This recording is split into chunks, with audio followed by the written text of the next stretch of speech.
Hi guys, good morning. Kagising ko lang. Kanina pa pala ako gising, mga 3:45 kasi hindi na ako nakatulog. And then, yan. Nagbabasa ako ng mga news. Kasi mahilig ako magbasa ng news about sa mga healthcare, about sa nangyayari sa Singapore, ganon. So anyway guys, sa bahay ako. Aliligad ako. Ayan. Ito pala damit ko pag natutulog. And guys, morning, maliligo na ako. Hintayin niyo ako, maliligo lang ako. Saglit lang naman ako maligo kasi, syempre magluluto ako ng breakfast. Ayan, ng mga amo ko. So, bye muna guys. Hintayin niyo ako pag natapos na ako naligo. So, inayos ko na rin yung kama ko. Para meron lang din ako may upload today. So, kwento ko pala.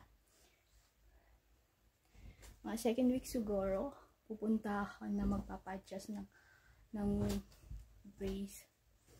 Ayan. Next week ako magpapa-adjust. Yun lang. Great. Ay, yung ginagawa ko. Ay, mag-rest muna tayo tsaka magbasa ng isang Bible words. Tapos mag-uumpisa na ako magtrabaho. Ayan. Ito pala damit ko. T-shirt and sa mga hindi nakakaalam, sa totoong buhay, hindi po talaga ako nagsushort.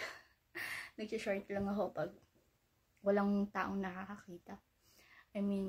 Binibidyo ko lang yung sarili ko, pero never pa akong nakitang nag-short ng mga ibang tao.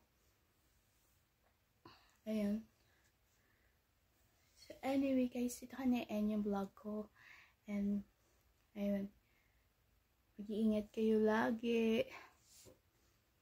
And God bless. Sana huwag kayong magsawa manood sa akin. And I feel so blessed kasi kahit kakarampot lang yung kinikita ko dito sa YT, malaking tulong yun.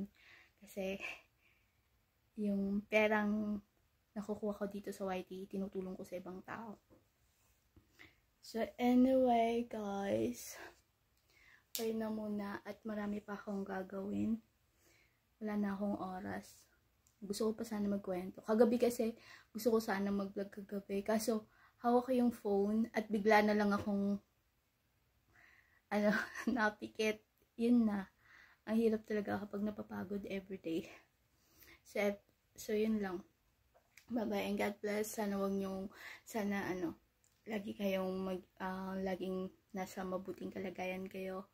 And then, sana lahat tayo na content creator is maging successful dito. Sana humita tayo lalo ng malaki para makatulong sa ibang tao. Ayun lang. And bye and God bless.